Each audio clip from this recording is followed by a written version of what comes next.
बराने रहमत में एक बार फिर आप सभी को खुश आमदीद। हमारे सेलिब्रिटी लाउंज में अहद वफा की रानी ज़ारा नूर अब्बास हैं।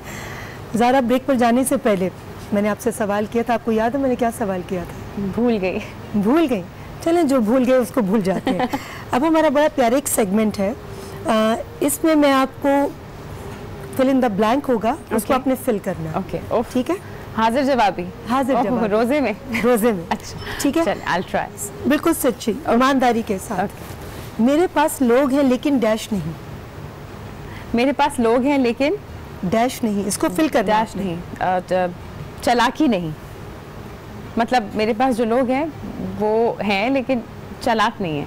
ठीक है। मेरे पास अभी वक्त है लेकिन डैश नहीं। मेरे पास अभी वक्त है लेकिन लेकिन घड़ी नहीं। ये रोजे में इस वक्त यही हाजिर जवाब। ज़ारा, ये किस तरह का फिल इन द ब्लैंक आपने फिल किया है? अच्छा, वो फिलोसफिकल। घड़ी नहीं, मेरे घड़ी पास वक्त है लेकिन घड़ी नहीं। अच्छा ठीक है। मेरे पास दौलत है लेकिन डैश नहीं। मेरे पास दौलत है लेकिन अगर मैं लड़का होती तो कहती लुटाने वाली नहीं। तो अभी क्या कहेंगी आप? लुटाने वाला तो है, तो मैं लुटा चुकी दिल। अब मेरे पास दौलत है लेकिन डैश नहीं। मेरे पास दौलत है लेकिन ओहो, आप हेल्प कर दें। मेरे पास दौलत मार्केट्स बंद है ना, मार्केट नहीं, जहाँ जाके दौलत को 5 बजे तक तो सब खुला है। अच्छा, मॉल्स नहीं खुले अभी? वो ऑनलाइन शॉपिंग हो रही है। अच्छा ठीक है। मेरे पास सुकून है लेकिन डैश नहीं। मेरे पास सुकून है लेकिन सुकून है तो सब है। अच्छा, मेरे पास सुकून है लेकिन बदसुकूनी नहीं। हाँ, इतना सिंपल था। इतना सिंपल था। मैं जरा ठीक है, अब मैंने हेल्प कर दी, चीटिंग कर ली, अब नेक्स्ट टाइम चीटिंग नहीं करूंगी। ठीक है। मेरे पास शौहर है लेकिन डैश नहीं। मेरे पास शौहर है लेकिन डैश नहीं। मेरे पास शौहर है लेकिन सब है अल्हम्दुलिल्लाह। क्या मांगू या क्या कहूँ? आप थोड़ी सी हिंट दे। फिर चीटिंग करूँ प्लीज। मेरे पास शौहर है लेकिन नखरा नहीं। नखरा तो है। नखरा है? असद से पूछें आप। असद बेचारे सर पकड़ के बैठे। तो फिर क्या कहेंगे? क्या नखरे उठवाती है उससे? असद से मैंने पिछले दोनों बड़े खाने बनवाए हैं। असद ने ऐसी किचन में चीज़ें बनवाई और कह के आज नहीं बनाऊंगी, बस होममेड नान, कढ़ाई और स्क्रैच से। असद ने तो इतनी ज़्यादा, एक दिन हो गई रीमा जी, उन्होंने कहा अच्छा मैं आटा गूंदूँ, तो मैं और मेरी अम्मा हमने कहा हाँ नहीं, हाँ गूंदो, हम दोनों बाहर हैं। और उसकी वीडियोस बना के हमने फैमिली ग्रुप में भेजी कि आज आटा भी असद गूंदेंगे। तो हंस के हम लोग पागल हो गए कि हमने असद के साथ क्या किए। लेकिन वो बड़ा प्राउडली हाँ तो best chef in the world, अब मैन तुम लोग ठीक है, बस देखो मैं क्या करता हूँ। तो बड़ा खुश। अच्छा, अम्मा जो है वो आपके ज़्यादा, ज़ाहिर है आप तो बेटी हैं, मगर मुझे सुनने को मिला है कि असद से उनका ज़्यादा प्यार है और एक बहुत दोनों के आपस में मेंटल कंपैटिबिलिटी है। अच्छा, मेरी अम्मा की असद से बहुत दोस्ती है। हाँ, और असद की अम्मा की मेरी बहुत दोस्ती है। तो जब हमारी आपस में कोई नोकझोंक हो जाती है तो असद की अम्मा मेरी साइड पे होती है और मेरी अम्मा असद की साइड पे होती है। दोनों मतलब टीम्स बन गई। हाँ, किस तो टीम की जीत होती है? यूजुअली मेरी टीम की, क्योंकि मेरी अम्मा कहती है बस मैं थक गई हूँ बेटा, मैं शूट पे जा रही हूँ। तो जो असद की अम्मा वो कहती है अच्छा मैं तो हूँ अवेलेबल, तो आओ मैं किस्सा सॉल्व करूँ। तो मैं यूजुअली जीतती हूँ। अच्छा ठीक है जी। मेरे पास हुस्न है लेकिन डैश नहीं। मेरे पास हुस्न है लेकिन मक्कारी नहीं। शाबाश। मेरे पास शोहरत है लेकिन गुरूर नहीं। मेरे पास शोहरत है लेकिन गुरूर नहीं। बिल्कुल ठीक। अब फ्लो में आगे फिर करें। हाँ, अब दोबारा से करें, नहीं चीटिंग नहीं कर सकते। बिल्कुल। अच्छा, मुझे सच बताओ कि परफॉर्मेंस करने से पहले या परफॉर्मर बनने से पहले कभी सोचा था कि शोहरत किस बुलंदी पर पहुंचोगी और इतने कम वक्त में? नहीं, कभी भी नहीं। मेरी तो मुझे तो आइडिया नहीं था कि मैं कभी ज़िंदगी में कर पाऊंगी। मेरी सोच भी नहीं जा सकती थी। मुझे तो जब पहली दफ़ा आसिम रज़ा ने फ़िल्म ऑफ़र की तो मैंने कहा क्या बात कर रहे हैं, फिल्म आप मेरी शादी पे क्यों नहीं आ रहे? तो उन्होंने कहा वो तो मैं आ ही जाऊँगा, लेकिन बेटा फिर मैंने कहा अच्छा ना पहले आए ना शादी पे। उसी दिन इत्तेफाक के उन्होंने मुझे फ़ोन किया था एक कमर्शियल के लिए, लेकिन उस दिन मेरी शादी हो रही थी असद से। तो आई फील लाइक मुझे ऐसा लगता है कि Asad brings so much luck to my life कि जिस दिन मेरा उनसे निकाह हो रहा था उस दिन पहली दफ़ा मुझे फ़ोन आया था फॉर अ कमर्शियल। बट फिर वो उस वक्त हो नहीं सका। लेकिन आसिम ने जब मुझे फिल्म का कहा तो मैंने कहा क्या छोड़ो भाई। लेकिन वो होते हैं ना, कुछ चीज़ें आपको लोग बताते हैं कि आप कर सकते हैं ज़िंदगी में। फिर वजाहत की फ़िल्म आ गई, तो वो तो मैंने सोचा ही नहीं था कभी कि मैं फ़िल्म करूँगी, कभी ज़िंदगी में नहीं सोचा था। मेरे अब्बा ने नहीं सोचा था कभी, मेरे पूरी फैमिली ने कभी नहीं सोचा था। मेरे लिए खामोशी जो मेरा ड्रामा था पहला, और धड़कन, वो मेरे लिए बहुत बड़ी अचीवमेंट्स थी कि ये मैंने खामोशी कर लिया, धड़कन कर लिया और लोगों को पसंद आ गया, तो ये तो बहुत बड़ी बात है। तो अभी भी जब मैं लोगों देखती हूँ कि अच्छा ये अभी मैंने अहद वफा भी कर लिया और ये पसंद भी आ गया, तो मेरे लिए यही बहुत बड़ी अचीवमेंट्स हैं। अपने लिए छोटे छोटे स्टैंडर्ड्स सेट करने चाहिए। अगर बहुत बड़ा गोल अपने लिए सेट कर देंगे ना, तो उसकी तरफ भागने में जितनी एनर्जी और वक्त लगेगा ना, उसमें फिर ये जो एक्सटर्नल फैक्टर्स है ना और ये जो इंटरनल फैक्टर्स है, family, happiness, mental health, peace, वो सब इग्नोर हो जाती है। ज़ारा, ये इतनी मैच्योर सोच और इतनी पॉजिटिविटी, ये क्या आपको अपने एक्सपीरियंस से हासिल हुई है या बाय बॉर्न आप ऐसी थी? नहीं बिल्कुल ऐसी नहीं थी। बहुत आई थिंक मैं बहुत मैं इकलौती बेटी हूँ रीमा जी, और मेरे भाई और मेरे घर वालों ने मुझे बहुत ज़्यादा पैम्पर किया, तो आई थिंक उन लोगों के प्यार ने बहुत ज़्यादा बिगाड़ दिया। बहुत शेल्टर्ड रही हूँ, बिगाड़ दिया कि इंसान की पहचान ही नहीं कर पाई। कोई बिगड़ कर इतना अच्छा हो सकता है? और आप इतना खूबसूरत बोलती हो। कभी किसी ने कहा है कि आपके बोलने का अंदाज इतना खूबसूरत है, आपके तलफ़्फ़ुज़ की अदायगी इतनी अच्छी है, ये आपके बोलने में, आपके नेचुरलपन में लगता नहीं कि कहीं पर भी आप नेचुरल बनने की बनावट कर रहे हैं। अच्छा, ये जब लोग कहते हैं ना, तो असदागी से कहते हैं इनको पता चले, तुम जरा घर आओ ना, ये लोग घर आए ना, इनको पता चले कि तुम बात किस तरह करती हो, लड़ती कैसी हो, तुम्हारी असलियत सबको बताओ ना। तो I think this is how Amma talks, this is how Bushra khala, ये हम लोग आई थिंक ऐसे ही बात करते हैं। ये फैमिली में जब ये चारों बहनें बैठ जाती हैं रीमा जी, तो कोई किसी शो से कम नहीं होता। चार चांद जब इकट्ठे हो जाते हैं, तो उनकी वजह से। और आई थिंक उन लोगों ने, मेरे घर वालों ने, I was talking about my family, उन लोगों ने इतना बिगाड़ दिया कि इतने एक्सपीरियंसेस ने मुझे बार बार, उन्होंने मुझे इतना शेल्टर किया हुआ था कि मुझे लगता था दुनिया बहुत प्यारी है, इट्स ए फेरी लैंड, और बाहर जाऊंगी तो कैंडी फ्लॉसेस और सब मिलेगा और बहुत अच्छे लोग हैं। तो जब आप बाहर जाते हैं प्रैक्टिकल लाइफ में और दुनिया में, तो आपको समझ आता है कि नहीं, ऐसा नहीं है। बहुत सारे चेहरों के ऊपर, मुस्कुराहट के अंदर बहुत अजीब अजीब चीज़ें हैं। तो हम अजीब चीज़ें बिल्कुल डिस्कस नहीं करेंगे कि क्योंकि कुछ लोग उन अजीब चीज़ों के साथ अगर अपने आप को इस दुनिया में, अपनी दुनिया भी ख़राब कर रहे हैं और अपनी आखिरत भी ख़राब कर रहे हैं, तो हम उनके लिए दुआ कर सकते हैं कि अल्लाह ताला उन पर अपना रहम करे और इग्नोर कर। I think ignorance is the best, ignorance is the best policy. बिल्कुल, हाँ, उनको इग्नोर कर दे और उनको उनके हाथ पे छोड़ दे। मुझे ये बताओ, आपने अभी तक 3 फिल्मों में काम किया, छलावा में 2 फिल्मों में काम किया आपने, छलावा में किया, परे हटलप में किया, और अभी मैंने साइन किया है हसीब हसन की फिल्म आन। नहीं, लेकिन आप अच्छा दोनों में, ठीक है, एक में और मैच कर रही थी, लेकिन आप मुझे ये बताएं कि इन दोनों फिल्मों में जो आपने काम किया, आपका साइड का कैरेक्टर था। जी, लेकिन आपने लीड कैरेक्टर को जो है वो अंडर शेडो कर दिया, तो ये मतलब क्या लोगों ने आपको बताया कि आपके कैरेक्टर के अंदर इतनी जान थी, इतनी आपकी परफॉर्मेंस जानदार थी कि मेन कैरेक्टर करने वाली बंदी जो है वो अंडर शेडो हो गई, उसकी आपकी मौजूदगी में उसको बंदा देखता था, मगर फिर आप अपनी परफॉर्मेंस की वजह से तवज्जो ले जाती थी तमाम देखने वालों की। तो ये मुझे बताएं कि ये कैसे, ये क्या कोई प्लानिंग की थी या अचानक नेचुरली आपसे ऐसा एक्ट हो जाता है? नहीं, मुझे लगता है कि ऐसी बात नहीं है, आपका प्यार है। नहीं, ये मेरा प्यार है, मेरे साथ बहुत सारे लोगों का ये प्यार है और ये सोच है और उनका ये एनालिसिस है जो मैं आप तक पहुंचा रही हूँ। पता नहीं, आई होप जो आपके साथ थे, मैं बता दूं, सॉरी आपकी बात काट रही हूँ, कि जो आपके साथ है वो भी हमें बहुत प्यारे हैं। हाँ, तो मगर जो सच हो, जब वो किसी जगह जाएंगे और उनकी अपनी पर्सनालिटी से जो खुशबू आएगी, जो उनके काम के अंदर जो पायदारी नज़र आएगी, हम वो भी डिस्कस करेंगे। लेकिन जो सच है वो सच है। तो सच इस वक्त का यही है कि आपके किरदार ने लीड कैरेक्टर्स को अंडर शेडो कर दिया।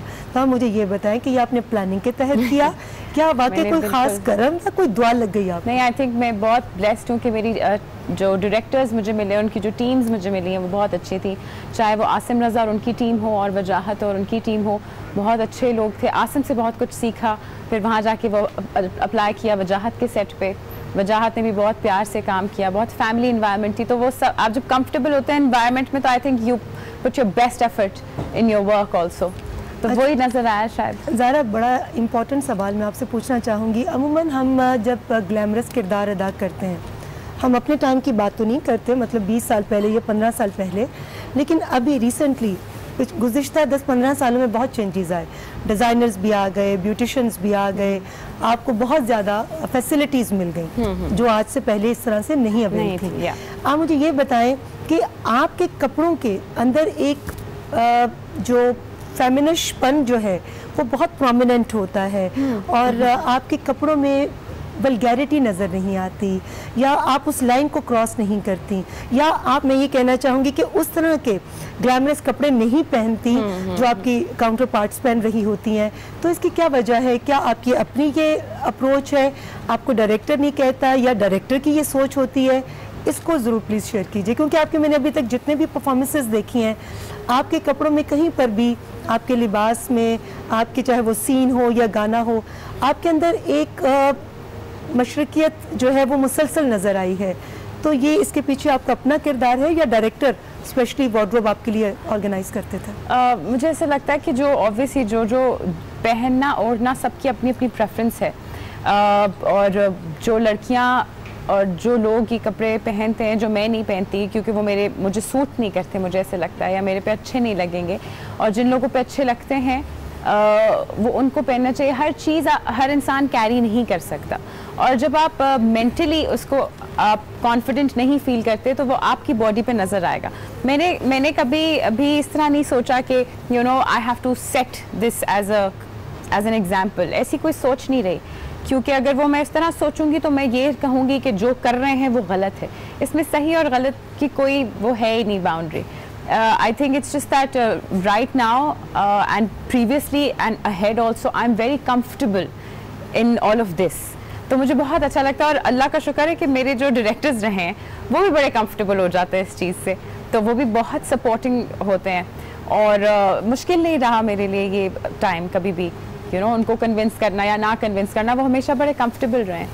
और बाकी जो एक्ट्रेसेस कैरी करती हैं मोर और लेस, लेकिन जो एक्ट्रेसेस कैरी करती है मैं वो भी कहती हूँ कि वो कितनी एलिगेंट लगती है और वो कितनी खूबसूरत लगती है जब वो लिबास भी वो पहनती है। बिल्कुल, there is no doubt about it. अच्छा, ये बताएं कि शादी से पहले अपनी शॉपिंग खुद करती थी या अम्मा करती थी? शादी से पहले तो शॉपिंग इतनी नहीं करती थी क्योंकि बहुत लिमिटेड खर्चा मिलता था हाथों में। वो तो बाबा बता देते थे कि बाबा ने बहुत स्पॉइल किया हुआ था कि ये इसको जो भी दिलाना है दिला दो, तो अम्मा कहती थी कि नहीं, कि इसकी शादी एक दफ़ा ही होगी, शॉपिंग होगी शादी के वक्त। और वो होती है कि जहेज़ बनाना, मेरी अम्मा बिल्कुल वो वाली अम्मा है कि सब चीज़ें जहेज़ के लिए रख दो, ये भी जहाँ से शॉल आई है वो जहेज़ की पेटी में जाएगी, ये जूते आए हैं महंगे वाले ये जहेज़ की पेटी में जाएंगे, वो मेरी अम्मा वो वाली हैं। तो इसी तरह कर कर आके बहुत लिमिटेड शॉपिंग होती थी, बट हम इतना इन्जॉय करते थे।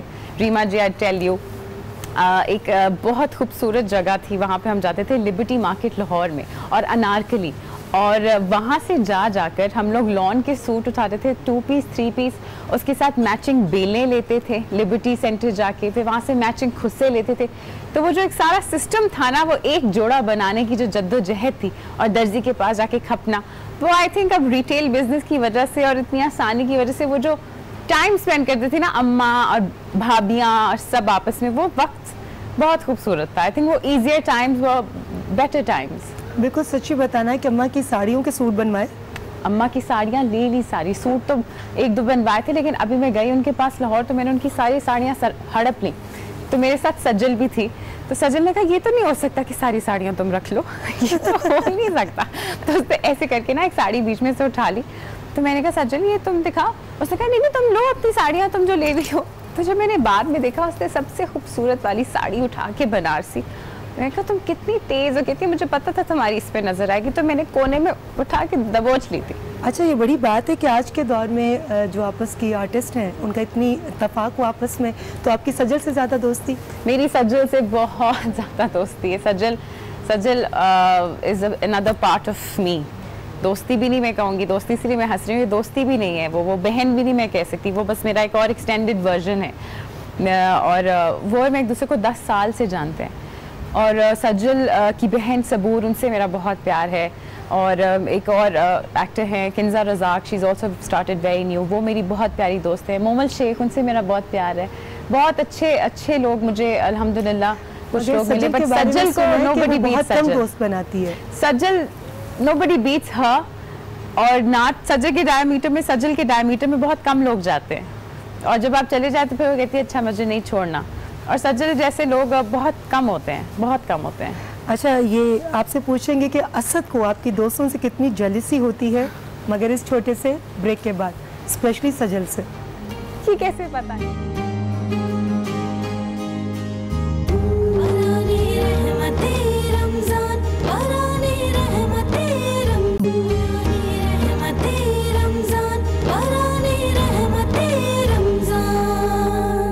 और ब्रेक पर जाने से पहले भी ज़बरदस्त किस्म की बातें हो रही थी, और मैं हमेशा कहती हूँ कि जो ब्रेक के दौरान बातें होती हैं ना, वो इतनी इंटरेस्टिंग और इतनी मज़े की होती हैं कि आई रियली वांट के वो बातें भी हम लोगों से शेयर कर सकें, मगर वो वक्त हमारा होता है और ब्रेक का होता है और कमर्शियल्स का होता है। अच्छा ज़ारा, ये भी हमारा सेगमेंट है जिसमें एक लफ्ज़ आपने इसका जुमला बनाना है, ठीक है? ओके। अच्छा हाँ, मगर ब्रेक पर जाने से पहले अब मैं चीट नहीं कर सकती। ओके। आपसे मैंने सवाल किया था कि असद आपकी दोस्तों से कितना जेलस होते हैं, ख़ास तौर पे सजल से? Asad to be very honest jealous किसी से भी नहीं होते हैं। असद इस बात पे बहुत खुश होते हैं जब मैं अपना टाइम अपनी दोस्तों के साथ स्पेंड करती हूँ, लेकिन वो इस चीज़ का हमेशा मुझे कहते हैं कि मैं ख्याल रखूँ कि मैं अपना वक्त किसके साथ बांट रही हूँ।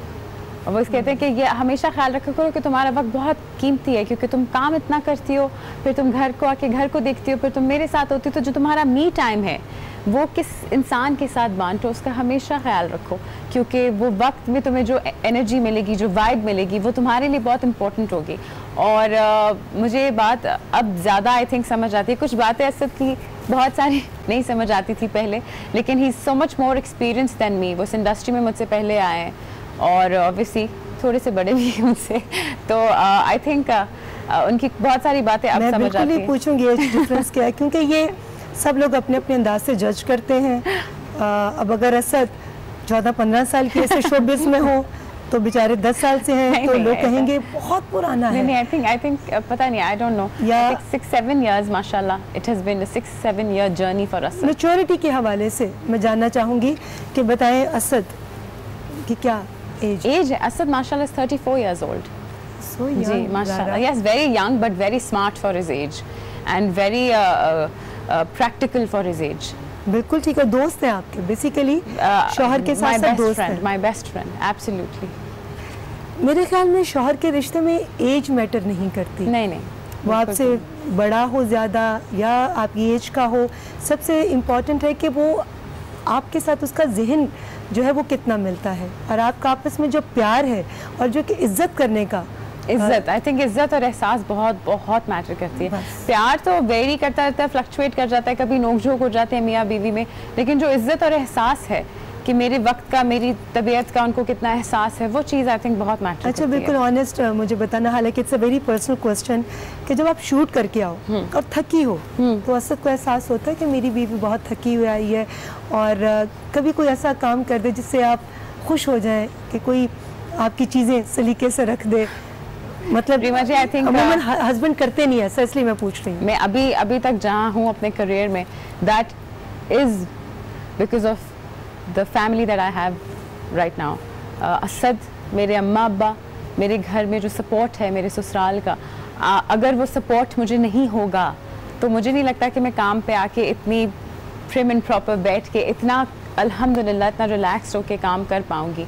वो प्रेशर कभी मुझे फील नहीं हुआ, क्योंकि मेरे अम्मा अब्बा जो हैं वो they are old but they are very mature and they are very forward like that.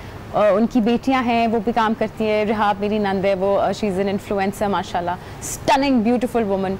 तो वो भी जब इस फील्ड में आई तो वो ये कहते थे कि रिहाब ज़ारा से सीखो, तुम्हारी भाभी है। तो वो उनको समझ आता है कि आजकल के ज़माने में लड़का और लड़की एक हैं, और ये सोच उन लोगों की तरफ से जहाँ से जिस ज़माने से वो आ रहे हैं उनकी तरफ से ये सोच डेवलप होना और हमें ये समझाना, ये बहुत खूबसूरत बात है। मेरी सास बल्कि अक्सर कहती हैं कि असद वो भी आई है थकी हुई, अभी तुम बिल्कुल उसको तंग ना करो। उसने मेरी सास ने ऐसे तो कहा आज तो मैं इसको नींद की दवाई खिला दूंगी ताकि ये ज़ारा को तंग ना करे।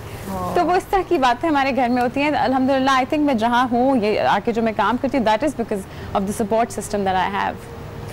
ज़ारा आपकी आवाज़ बड़ी खूबसूरत है, जबकि ये हमारे शो का हिस्सा नहीं, लेकिन इट्स अ पर्सनल रिक्वेस्ट कि कोई ऐसा कलाम, कोई हमद, कोई नात, 2 लाइनें अगर आप शेयर करना चाहें, but no pressure, but I will be so happy अगर आप मेरी इस रिक्वेस्ट को मान लेंगी तो।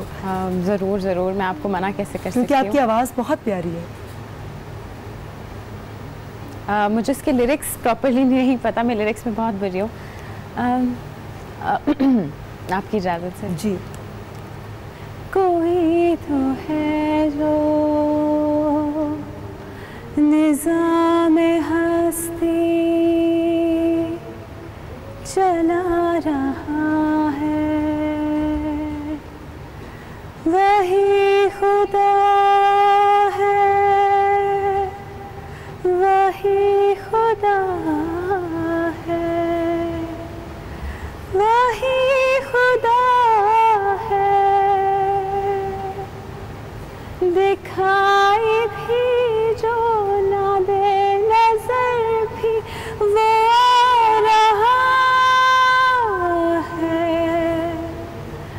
वही खुदा है,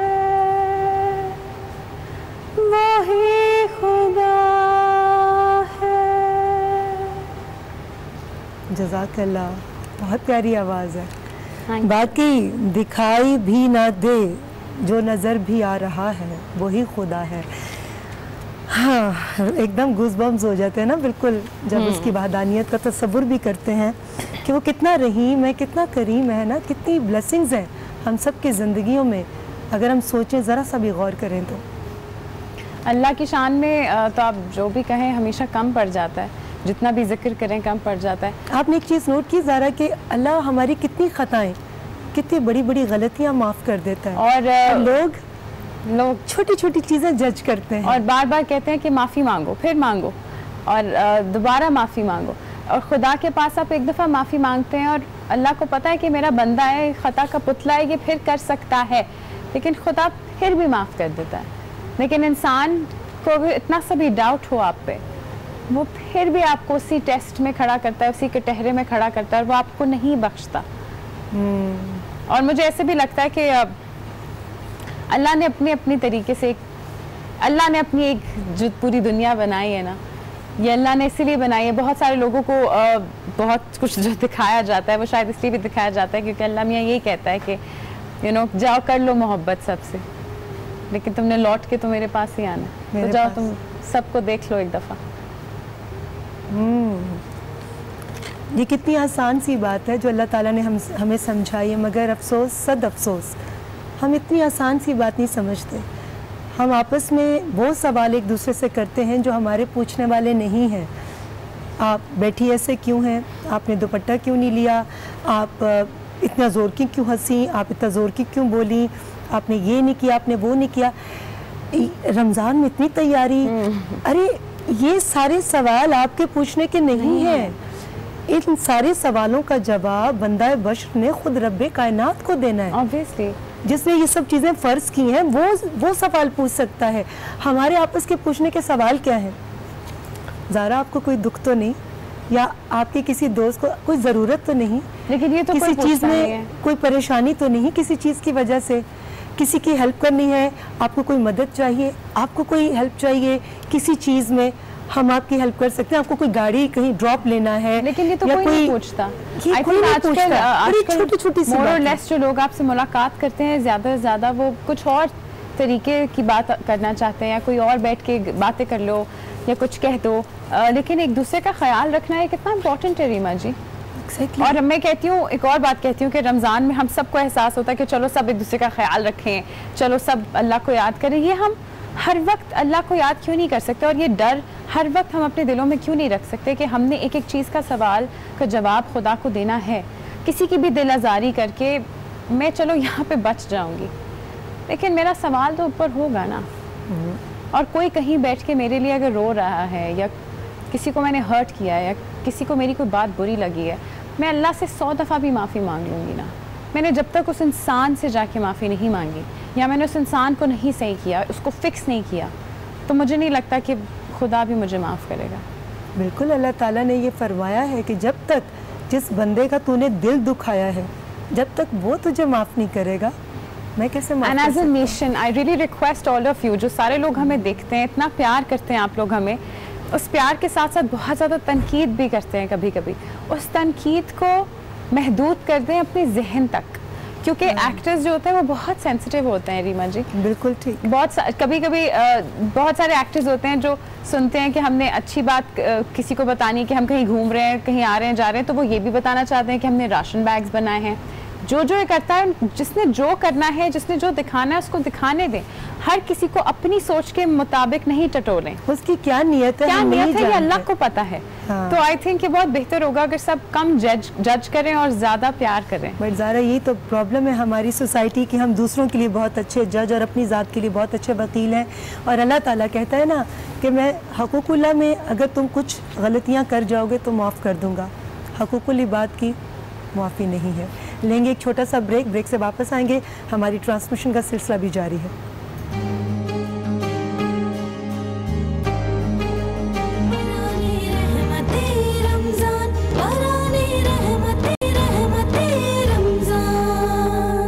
को मिस किया लोगों को गले मिलने से, लोगों को गले मिलने से बहुत ज़्यादा। अब अम्मा को, बाबा को तो खैर मैं 2-3 महीने से नहीं मिल पाई, वो लाहौर में होते हैं, लेकिन घर में मैं जाती थी तो सबसे पहले सबको जफ्फियाँ वगैरह, हम पंजाबी हैं तो हमारा मोहब्बत बहुत लाउड है, तो वो आई मिस हगिंग एवरीबडी।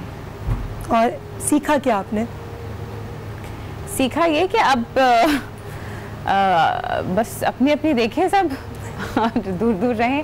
सीखा तो ये कि पता नहीं है ये क्यों हुआ कि गले मिलने से भी गले ही पड़ जाती है चीज़, ये ऐसी है कि कमी। क्या हमने ये नहीं सीखा कि हमने जो अपनी ज़रूरियात को इतना एक्सपेंड कर दिया है वो कितनी मुख्तसर सी हैं?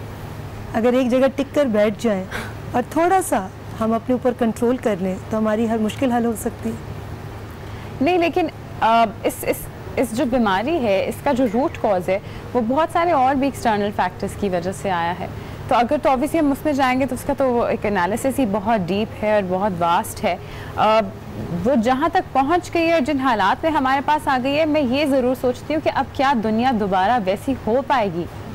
क्या उस डर के बग़ैर हम लोग दोबारा एक दूसरे से मिल पाएंगे? कि अब हर किसी से मिलने से पहले ये दिमाग में ख्याल आएगा कि कहीं ये वो तो नहीं। क्या हम किसी की छीन को नॉर्मल लेंगे और शुक्र अल्हम्दुलिल्लाह कहेंगे या कहेंगे ब्लेस यू? अल्लाह खैर करे, लेकिन मुझे ऐसा लगता है, I still like to be positive about it, कि शायद ये वैसे जैसे फ्लू है, वैसे ही एक नॉर्मल फ्लू जैसे मलेरिया जुकाम होता था हम सबको मौसम चेंज होने की वजह से, शायद जब इसकी वैक्सीन निकल जाए इंशाल्लाह शायद ये चीज़ वैसे ही आम हो जाए। लेकिन इसको अगर सोशल डिस्टेंसिंग मेंटेन करें और इतना फासला रखें और अपने मिलने वालों के साथ क्लीनलीनेस मेंटेन करें, सैनिटाइजर्स इस्तेमाल करें, तो इस वबा से बचा जा सकता है। लगता नहीं ज़ारा कि अगर जिस्मानी फासला है मगर दिलों में फासला नहीं होना चाहिए? लेकिन इस जिस्मानी फासले की वजह से दिलों में भी बड़े फासले आए। रियली? या इस क्वारंटीन के टाइम में बड़े बड़े फासले आए, जो मुझे लगता है अच्छा है। लॉकडाउन की वजह से बड़ी और चीज़ें लॉकडाउन हुई, तो अच्छा लगा मुझे देखकर। मसलन इस तरह कि आपको पता चलता है कि आपकी उंगलियों पे 4 से 5 लोग होते हैं, आप मिलते शायद 500 लोगों से हैं, लेकिन जो असल इंसान हैं, असल लोग हैं जिनसे आपकी असल से वो हार्ट टू हार्ट है, जो जिनसे दिल का फासला नहीं है, वो 5 से 6 लोग ही होते हैं। और उन 5 से 6 लोगों को छानना और अपने पास रख लेना वो बहुत ज़रूरी होता है। तो वो आई थिंक इस क्वारंटीन के टाइम में मैंने वो किया। और कुछ दोस्त जिनसे बहुत नॉर्मल बातचीत थी, उसमें से कुछ दोस्त बहुत करीब आ गए और बस। और जो कोई करीब थे वो बहुत दूर चले गए। कोई बात नहीं, मगर आपने दूर नहीं होने देना। नहीं आपने अपनी पॉजिटिविटी मुझे को ऐसा नहीं लगता है कि छोड़ना। जो अल्लाह मियाँ जो वक्त आपको देता है उसको वैल्यू करना चाहिए। जो इंसान आपको देता है उसको वैल्यू करें, और अगर वो इंसान आपसे चला जाए तो वो बहुत अच्छी बात है, क्योंकि वो इंसान आप ये होते ही नहीं है। बिल्कुल ठीक। और ज़रा कभी कभी किसी की बात अगर आपको हर्ट करती है तो बिलीव मी दरगुजर कर दो। हाँ। क्योंकि अगर आप भी उस जैसे हो जाओगे, तो अगर आप में किसी ने उसमें आपका कोई दिल फर्क नहीं दुखाया है या आपको किसी ने बुरा भला कहा है, तो आप भी बदले में वैसा करोगे तो उसमें और आप में फ़र्क नहीं रह जाएगा। फर्क नहीं रहेगा। और मुझे मेरे लगता है ख्याल कि में- शायद at a point in time आप इतने आउट ग्रो कर जाते हैं सबको, क्योंकि there so much more in the world Reema ji. लोग चांद पे चले Many गए other हैं। important things to do। बहुत और भी गम है ज़माने में मोहब्बत मोहब्बत के के सिवा। सिवा। अच्छा जी, एक जुमले में इस्तेमाल करें, जुनून। जुनून। जुनून मेरा काम। जुमले में इस्तेमाल अच्छा, करें। और जुनून मैं जुनून की हद तक अपने काम से मोहब्बत करती हूँ। बिल्कुल ठीक। वक्त। अब से मेरा सारा वक्त गिना चुना होगा। इश्क। इश्क इश्क के लायक सिर्फ खुदा है।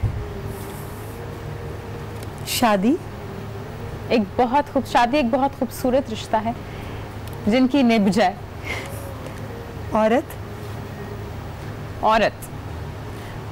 औरत एक बहुत मजबूत और डिटर्मिन्ड क्रीचर है अल्लाह की। मुझे लगता है कि अल्लाह ताला की बहुत ही खूबसूरत तख्लीक। खूबसूरत औरत है। तख्लीक, एब्सोल्युटली। शौहर।